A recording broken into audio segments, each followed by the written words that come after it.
What's up, guys? Midwest 2 Review here, back again. Look, I'm going to get right into it. So we are working on polishing up the hood of the 58.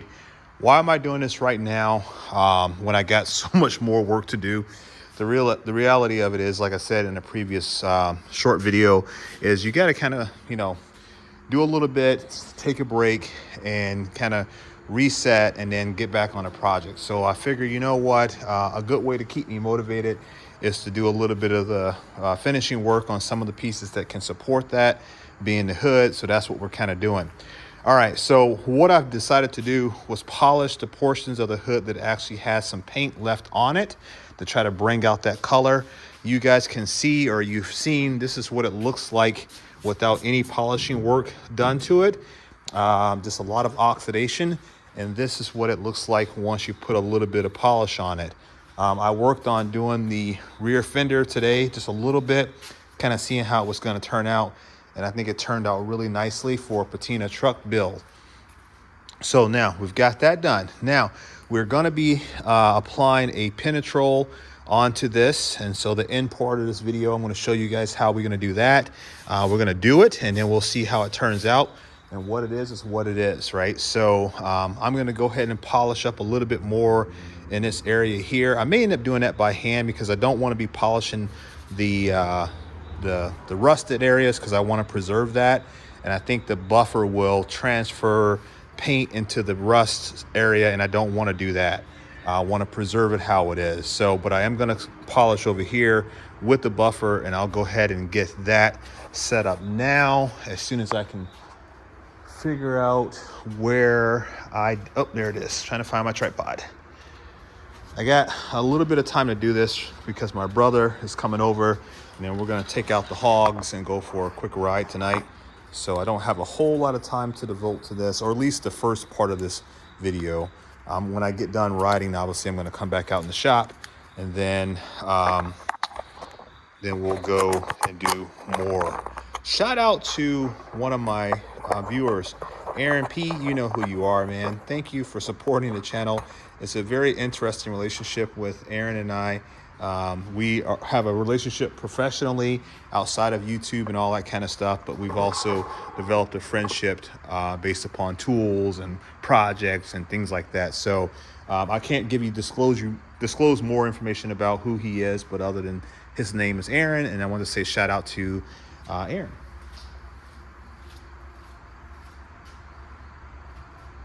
All right, let's see here. Oh, and shout out to Tony B as well. All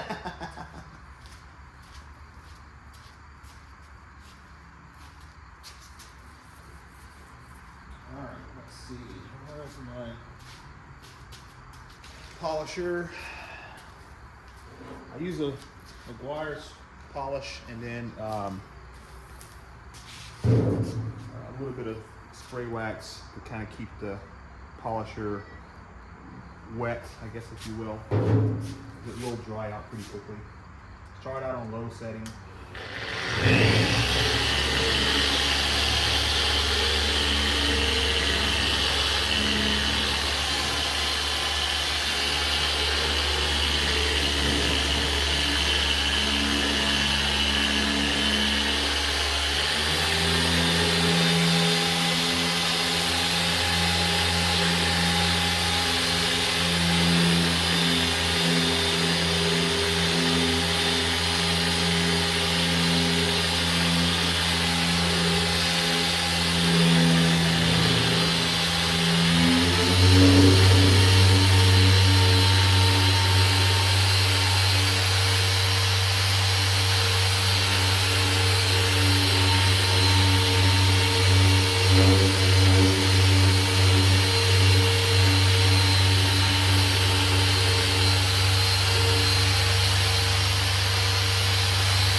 she looks.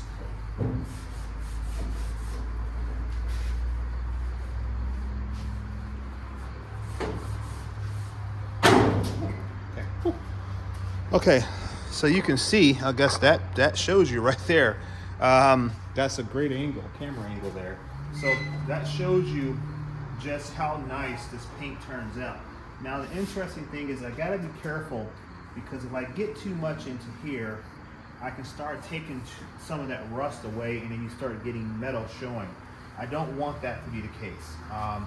So it's really difficult in a way, because you got to do it in a way where you can blend it without losing the character. So that's what you got to be careful about. That's the only thing that I've learned in this process, is just making sure that you don't get too much in that rusty area. But look at that paint, guys. That's 63-year-old paint, and it came out with this one little swipe of the buffer. I mean, I'm not even doing anything crazy, in terms of different cutting compounds. I have in my setup over there, I have a whole selection of cutting compounds, because I do all of my own vehicles. So, so I have a lot of different ones, and I'm only using like a number 5 or 6 or whatever right now, and that's doing the job. That's like I guess a medium cut, if you will. I'm gonna have to, hopefully when I put the penetrol on, a lot of these marks will blend in, because I know, like in that area there, hear my brother coming, guys, he'll be here in a minute. You can see how it leaves a wet mark. I think that'll go away with the penetrol, because the penetrol is going to soak in on that. So we're just trying to give it that look.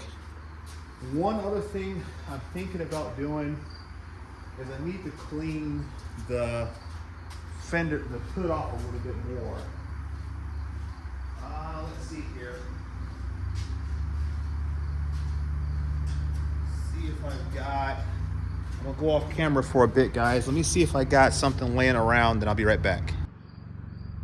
All right, guys, let me go ahead and get this going here. It's late now, just came back from riding a motorcycle, so I want to go ahead and get this video finished up, and I want to go ahead and show you guys what this is going to look like once we get a little bit more polishing going on. I don't think I'm going to have time to get the entire hood done tonight. My goal was to try to do that, but that ain't going to happen. I'm off camera trying to move some stuff around real quick here. But I'm going to at least get this other fender done here, and I'll show you guys the finished product of that. We're going to have to do, we'll end up doing the penetrol application. We'll do that on another video. So I'll end up doing that for you guys probably tomorrow. But I wanted to at least show you guys at least this portion of it done.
it doesn't take very much to get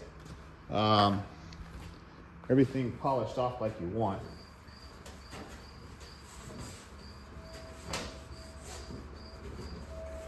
You can tell down here in the end I'm going to have to hit it a little bit more.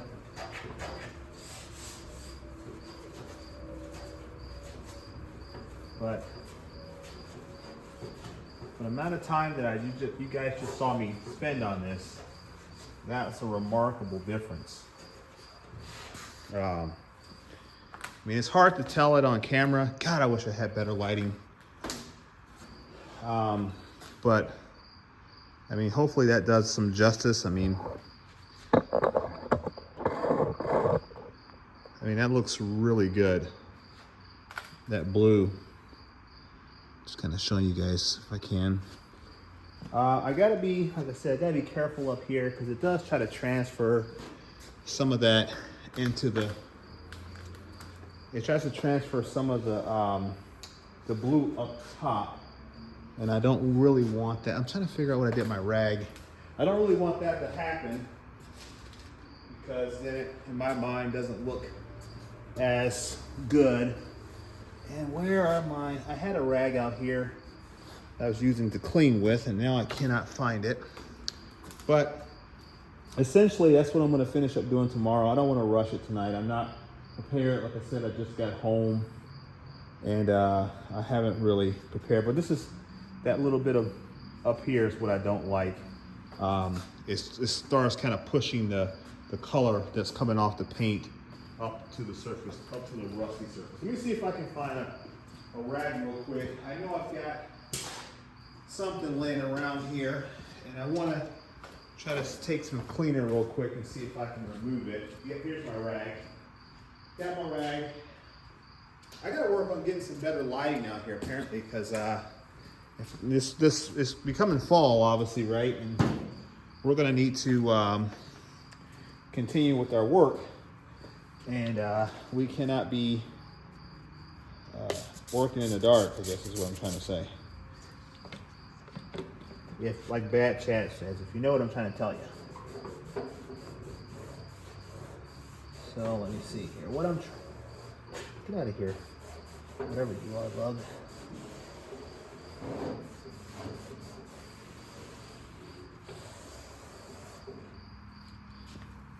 Okay. See what that did, if it did anything at all. Yeah, it did. It kind of did. You see what I'm trying to do there? I'm just trying to get that paint carryover off as best as I can.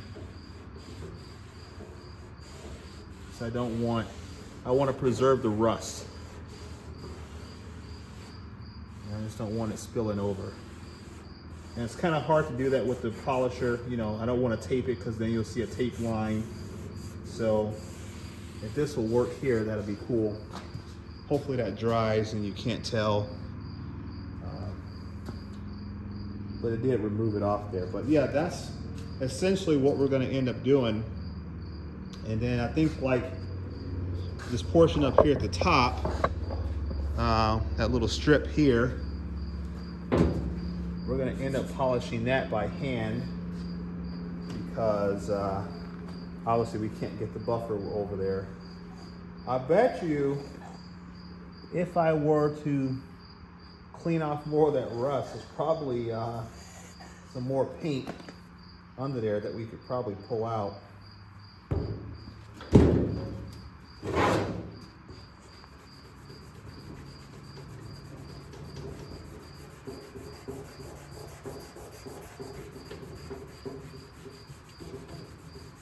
This McGuire's polish is really good. I've been nothing but impressed with it. I use it on my motorcycles. I've used it on my cars, my trucks. And a motorcycle, I only have a motorcycle, but I've used it on my brother's motorcycle. And it did his bike really good as well.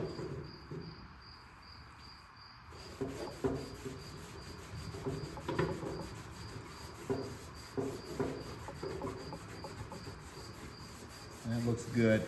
And that's the only portion that I cleaned with the super clean. Shout out to Super Clean. They didn't sponsor this, but I did use their chemical.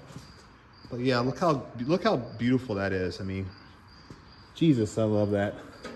I'm not a when it comes to like hot rods or rat rods, I guess is more or less what you would call this. What I'm building, what I would call it. I'm not into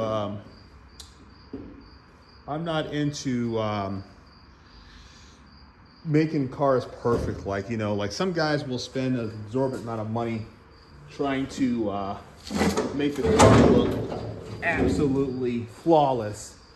I'm, like I said before, I'm more of the mindset that just get the car running, get it back on the road. If you want to do that, more power to you. You know, I'm not saying that that's how everybody should go. Obviously, it's awesome to see old cars completely restored to their originality, but I don't have that kind of time. I really don't want to spend that kind of money, and this is more of a personal objective to learn how to just learn the basics of getting things rebuilt, getting things operating, running, and that being my goal. I don't want to spend time and effort into trying to restore a car all the way. I think a lot of people have that vision, and that actually becomes a detriment because they spend so much time trying to make perfection versus just simply getting something going and have a bunch of little victories as opposed to one gigantic victory. What I mean is that when you could be getting a car built and running, and then maybe after you've accomplished that, you go back and start really putting some time and money into it. But getting it back on the road is like a small victory, especially if it's sat, you know, like this truck did. The 58 sat for a long time. I don't even know how long the C10 sat.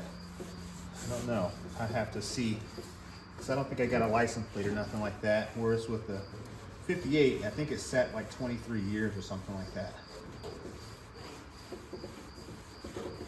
So that's my personal opinion. That doesn't mean really jack diddly. I mean, do whatever you want. It's your money. Just my own personal objective is not to swing for the fences, I guess, if you will.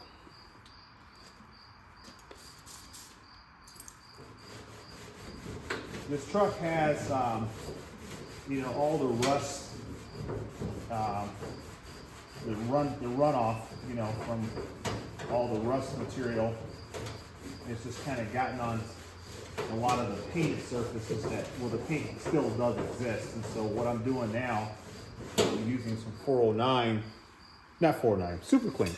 Jesus. Using some Super Clean to get it off.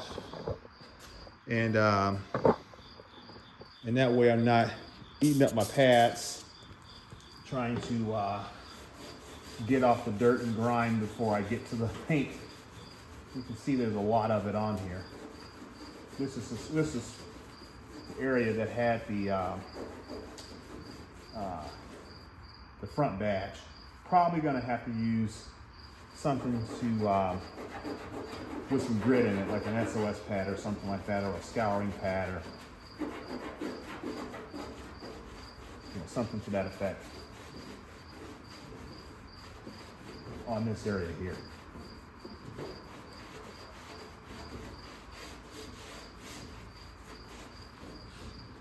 It did come off though, but I think that color, man, is going to be really, really cool.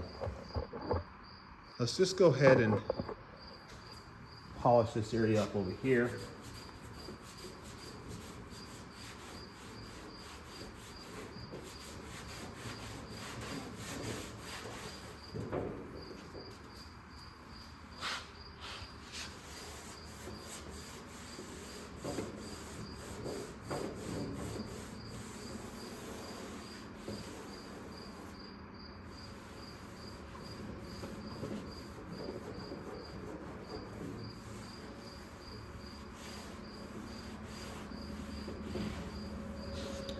Okay. So give that a minute or so to dry, and then we'll get the buffing wheel, polishing wheel on that too. I'll show you guys.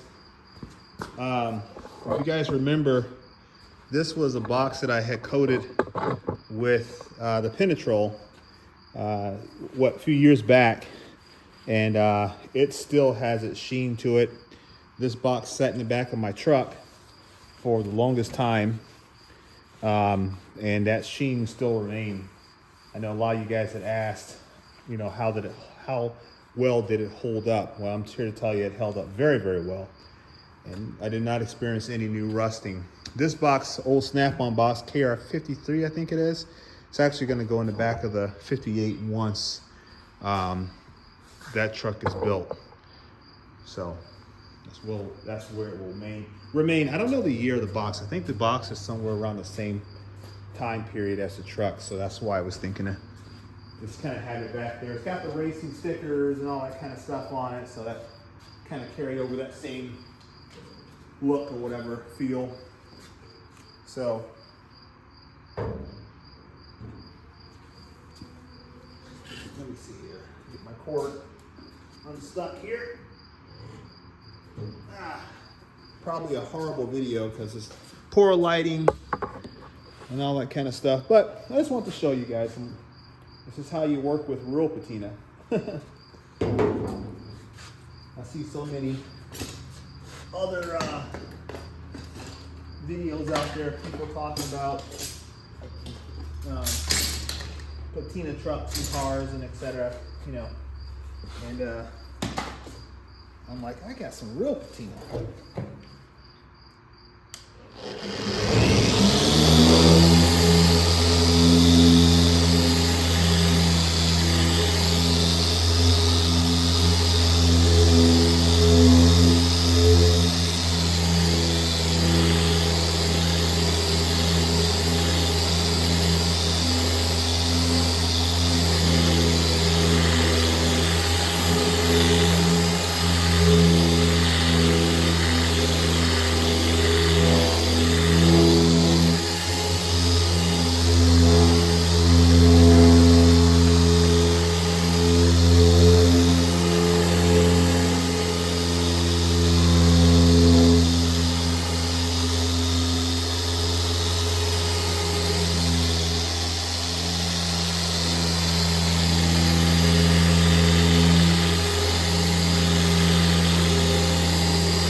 So that's done. Let's go ahead and wipe her down a little bit.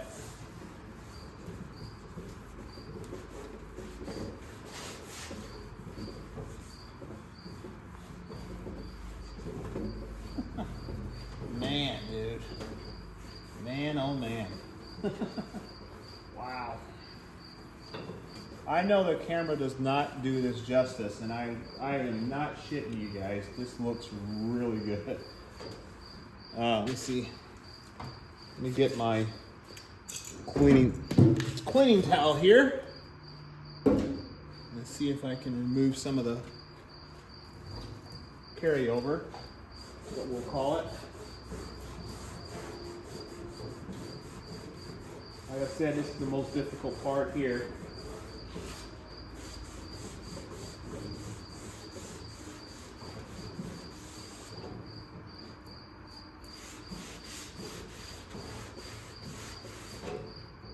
You don't want to wipe too much, because then you start moving the rust anyway, just from cleaning it.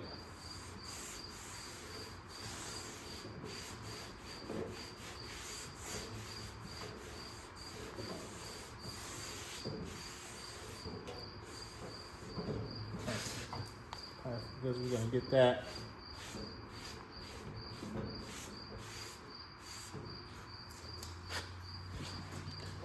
All right, but yeah, look at that, guys. So how do I pick up that light? Shine.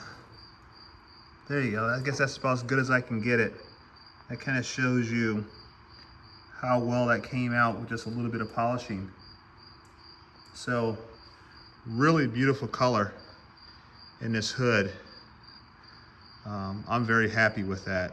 Very, very happy with that. I'm gonna have to come down here. I'll probably go over everything one more time, especially over here where I had to wipe a little bit of the polish off with the cleaner. But I'm gonna clean up this edge here, and then we will do this side one more time, and then we'll come up here and hit that as well, because that didn't come out as bright as I want it to. I'll probably have to put the polisher on it somehow and without screwing everything up. But yeah, just that look of it. Oh, and then we have to get up in here, because that's still got the scum on it right there. So we'll have to clean that up just like we did over here. And it kind of had that bleached in look where it kind of faded in there. And that's cool, because it picks up the lines, the natural lines of the hood, in my opinion too, as well. So we're gonna finish this hood out tomorrow. This will make it a two-part video, but I just want to show you guys how easy it is to really bring back some of the patina in some of these old vehicles with just a little bit of polishing. A lot can be achieved, especially if you're going for that look. This doesn't take very much time at all. And then once we put that penetrol on it, guys, this son of a gun's gonna pop like crazy. So yeah, all right, that's about it for this video. Hope you like it, guys. I just wanted to break up some of the monotony of the welding videos and all that kind of stuff. And we're gonna, basically help my mind reset. We're gonna get back on the truck. We still got some more welding to do on the cab, so we'll be doing that tomorrow, all through the weekend. We're gonna weld a little bit every day, trying to get that cab finished on up. And once we get everything welded on the cab, then we got to go get ourselves some seam sealer and then some coating for the floor, and then that's going to be it. I got to figure out what I'm going to do about the interior. I think because of the way that this looks, I think we're going to end up polishing. I was going to repaint the interior of the truck, but I think that if I do it like I should, I think that I can. Especially if I polish everything above and just do the roof line and all that kind of stuff, I think I can bring it out and make it look really cool, and without having to repaint it. So that'll keep the truck even more original. The dash pad's gonna have to be repainted because it's just not looking very good, but we're gonna end up painting that. But all right, guys, that's pretty much it for tonight, and I will catch you in the next one. Peace.